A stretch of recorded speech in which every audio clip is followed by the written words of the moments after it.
Hello नमस्कार साथियों, स्वागत है आपका मेरा इस छोटे से वीडियो पे। मैं हूं देवीशंकर बिल, स्वागत करता हूं आपका। आज अपन बात करेंगे हिंदी साहित्य की, हिंदी साहित्य के इतिहास की। हिंदी साहित्य के इतिहास में अपन बात करेंगे हिंदी साहित्य के इतिहास के नामकरण और उनका काल विभाजन, और उसमें भी बात करेंगे आचार्य रामचंद्र शुक्ल जी के अनुसार। तो आ जाए इधर बिना टाइम वेस्ट किए, आज अपन बात करेंगे हिंदी साहित्य हिंदी साहित्य का काल विभाजन, हिंदी साहित्य का काल विभाजन एवं नामकरण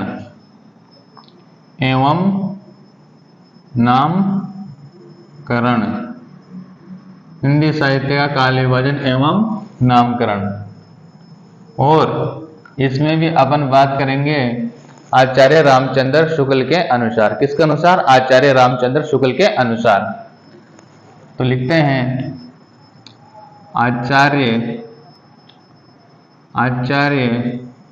रामचंद्र शुक्ल, आचार्य रामचंद्र शुक्ल के अनुसार। इसका अनुसार आचार्य रामचंद्र शुक्ल के अनुसार। आचार्य रामचंद्र शुक्ल जी ने है जो हिंदी साहित्य के इतिहास का नामकरण कितने भागों में किया है? 4 भागों में किया है। कितने भागों में? 4 भागों में। तो वो 4 भाग देखते हैं अपन कौन कौन से हैं। 1, 2, 3 और 4। तो पहला आएगा, आपने क्या नाम दिया पहला? वीर गाथा काल। वीर गाथा काल। दूसरे का नाम दिया आचार्य रामचंद्र शुक्ल जी ने भक्ति काल। भक्ति काल। और तीसरे का नाम है अपने रीति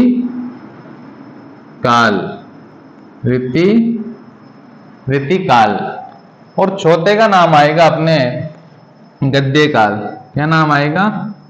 गद्य काल, रीति काल, भक्ति काल और वीरगाथा काल।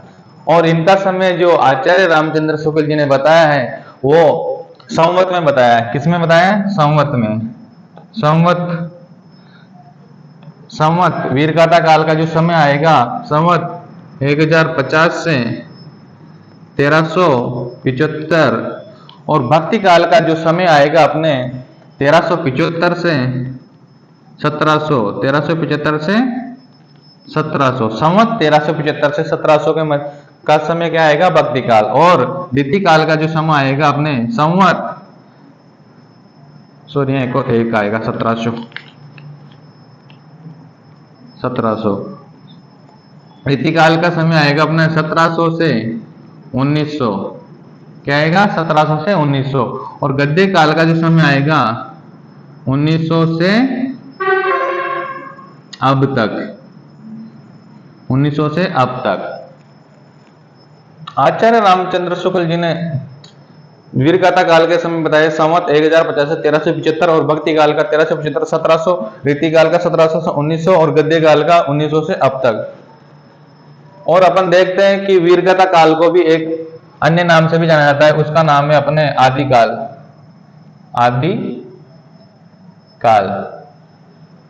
वीरगाथा काल को अपन आदिकाल के नाम से भी जाना जाता है। वैसे ही भक्ति काल को भी अपन पूर्व मध्य काल के नाम से जाना जाता है। पूर्व मध्य काल। और ऐसे ही रीति काल को भी उत्तर मध्य काल के नाम से जाना जाता है। उत्तर मध्य काल। और गद्य काल को अपन बोलते हैं आधुनिक काल। आधुनिक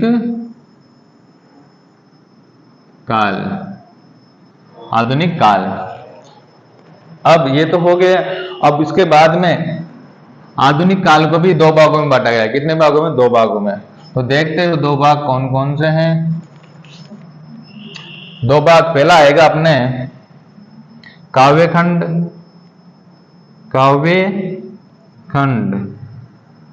काव्यखंड, और इधर आएगा अपने गद्य खंड। क्या आएगा? गद्य खंड, गद्य खंड। और ये जो काव्य खंड है इसको भी दो भागों में बांटा गया है। कितने भागों में? दो भागों में। एक तो आएगा अपने पुरानी धारा, पुरानी धारा, और एक आएगी अपने नई धारा, नई धारा। पुरानी धारा का जो समय है अपने 1900 से लगाकर 1925 तक, संवत, ये संवत में है ना, सभी संवत में है, सारा का सारा संवत 1900 से 1925, ये क्या है? पुरानी धारा का समय। और नई धारा को 3 उत्थानों में वर्गीकृत किया गया है। प्रथम उत्थान,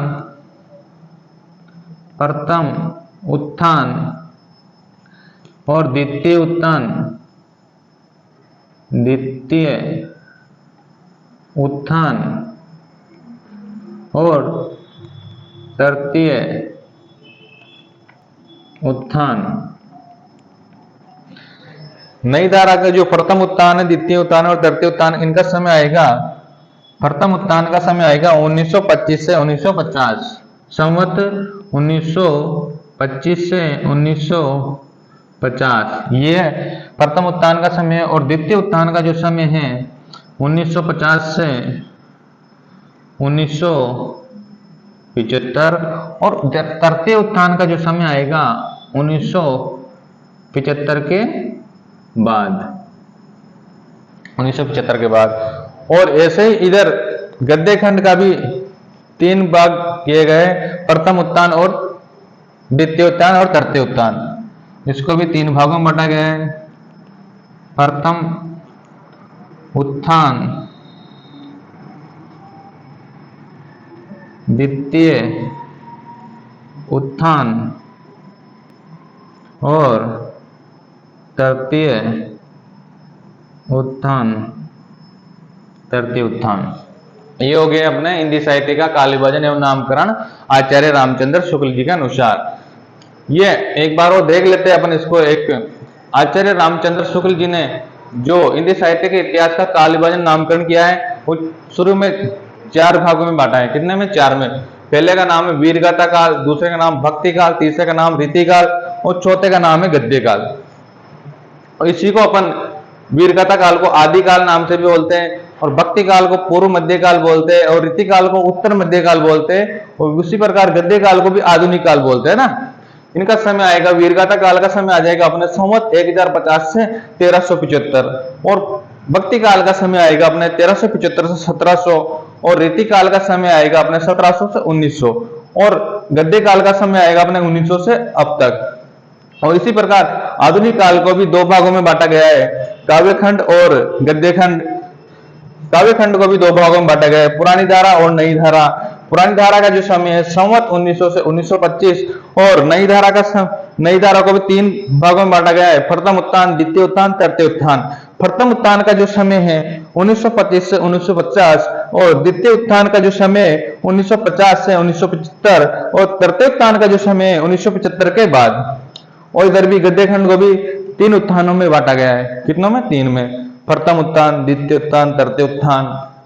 तो ये था आज का अपना छोटा सा सेशन। ये विशेषकर हिंदी साहित्य के विद्यार्थी जो सेकंड ग्रेड की तैयारी कर रहे हैं उनके लिए बेहद महत्वपूर्ण है। अक्सर आचार्य रामचंद्र जी शुक्ल का जो वर्गीकरण है, ये इसमें से हमेशा क्वेश्चन पूछे जाते रहते हैं, तो इसको आप अच्छे से याद कर लिएगा। मिलते हैं अगले वीडियो में। आज के लिए इतना ही काफी है।